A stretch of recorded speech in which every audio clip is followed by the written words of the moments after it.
Last week we talked about the subconscious mind. I suggested that your subconscious mind is the most powerful tool you have to use to reach your goals. This week I want to focus on the techniques for harnessing that power. So the first thing you start out with is a believable goal. We talked a little bit about this. You have to believe in your mind that whatever goal you've set for yourself is attainable and realistic for you. So once you have that goal, the next thing you want to do is you want to record yourself. And it could, if you have a smartphone, that's great. Maybe you have a digital voice recorder, that'll work. Even a cassette recorder if you're old school. So we're going to record ourselves. But before you do that, I need you to determine how you learn. What type of learner are you? So if you think back to high school math, if you were the kind of person that needed to watch the teacher work on a math problem on the board, you're a visual learner. If you were the person that had to get the verbal explanation of how to do the problem, then you're an auditory learner. And if you were that person that literally had to work through the problem themselves after hearing all these explanations, then you're a kinesthetic learner.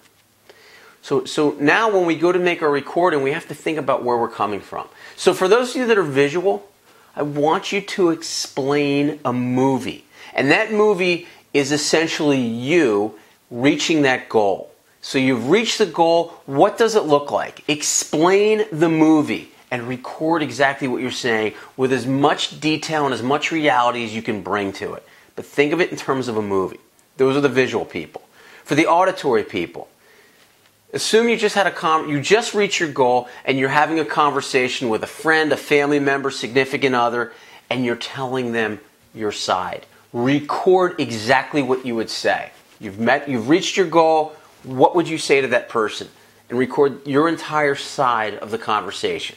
Okay, so that's for the auditory people. For the kinesthetic people, you need to feel it because that's really what it's all about for you. So you need to feel what it's like to have reached that goal. So I want you to get as clear as you can. Close your eyes and put yourself in that situation. You've just reached your goal. What does it feel like? And then take that and explain it with as much clarity as you possibly can. That's what we want to do. And just put yourself there verbally and walk through the experience and make it as real as you can possibly make it for yourself. Okay, so now you've done all that. You've made your recording. Here's where the homework comes in. Every day when you wake up, the first thing in the morning before you get out of bed is you listen to that recording. And the last thing you do before you go to sleep at night is you listen to that recording. And that's exactly what we want to do. And so what we're doing here is we want you to do that for 22 days. And the reason we need it for 22 days is because that's what it takes to create a neural pathway in your brain. We're trying to ingrain this in your brain and get it into your subconscious mind. And that's exactly what's happening. And once you get to that point, the odds of you reaching your goal will go up exponentially. I wish you good luck in trying to get where you want to go. And if you follow through with this, I will tell you, you will see a big, big difference in what you're able to manifest in your life.